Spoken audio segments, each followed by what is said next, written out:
Hi guys, this is Anthony Vilhauer checking in with you here today. Just wanted to do a quick run through of the Moccamaster Cup-One. This is something that I researched for about a week or so, and there's not a lot of videos out there on it. I won't show you it in depth as far as how it operates, because there's already a couple good videos out there from Seattle Coffee Gear. That's a good intro video, but this gentleman here, Jonathan Long, I think did a pretty good job to describe the Moccamaster in an actual live demonstration. But Moccamaster and Technivorm is a company that I think you should look into really for any coffee brewing needs. When you take a look at this Cup-One, you'll notice that it is a pretty simple design, and when you first look at the picture you don't realize how small it actually is. So it's not going to take up very much space in a counter or in a kitchen, and there are several features to it that I think a lot of people, even with a coffee maker, may like, that they wouldn't fully understand right away looking at it, because they think, well, Cup-One is just one. What's the point? Let's make a whole bunch of coffee. First of all, you are going to brew 10 ounces of coffee. I think a lot of instances people are going to go for those smaller 8 ounces. So you are going to get that full 10 ounces. I'm sure you could easily go to 11, 12 ounces. So really on 2 cups of coffee, you're going to get a solid 24 ounces. The other thing about this is that it is a brewer that makes sure that you have an optimum temperature right around 200 degrees. I think that most of us probably don't really pay attention to that temperature for the average person, but it's definitely needed.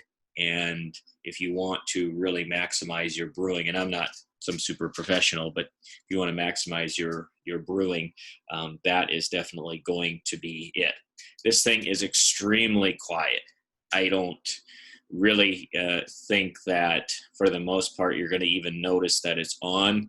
If you set it up, start brewing, go away for about 4 or 5 minutes, come back, you're really not going to hear it. This is not going to be a sound of a dishwasher or anything like that. In fact, I notice more when I make toast than anything that my coffee is ready, because I put them in at about the same time. The other thing is that this is a design that is fairly high quality. When I say fairly high quality, I want to be careful to say that this is going to last, a decade or something like that. It very well could. I don't know. But with a 5-year warranty, I always look at things that have about a 5-year warranty and say, hey, I think people are really going to enjoy this for the long term, because this company has decided to put their name behind it. Not just their name, but a true warranty.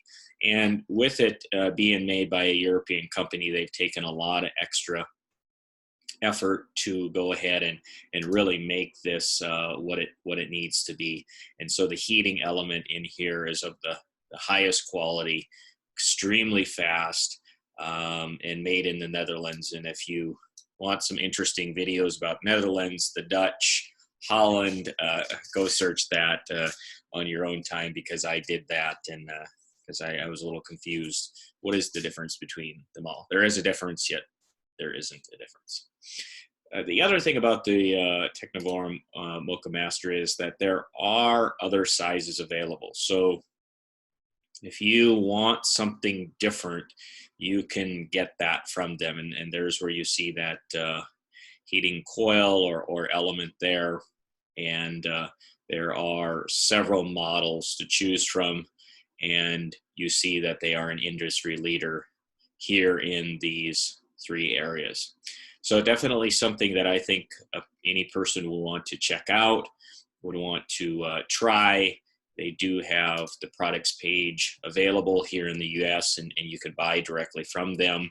And like I say, as you can see, there's some different options there that I think are very, very worthy for an office setting, for at home, for a person like me or a family who's not going to drink, more than, there's some days I've drank 3 or 4 cups. I do a decaf, and honestly, it's just as easy to do it this way because you always get a fresh cup. And then you see, of course, this office one. I think this one could be really one for an office as well. And then, of course, some accessories in their grinder.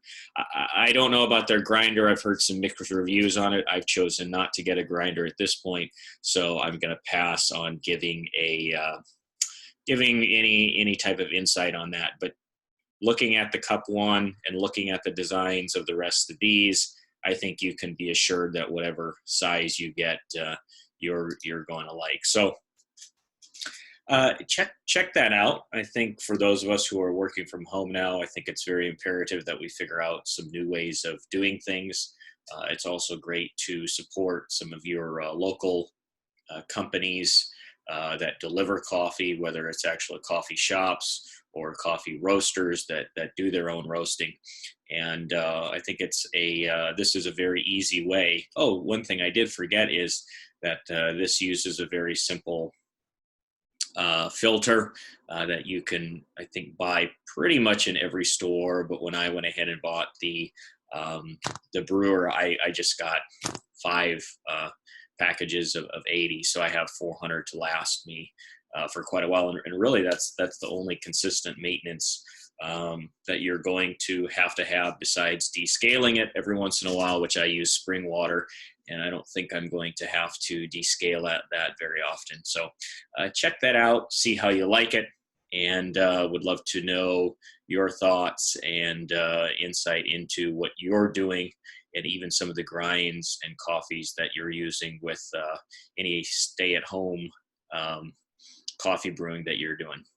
Appreciate it, and I'll catch you all later.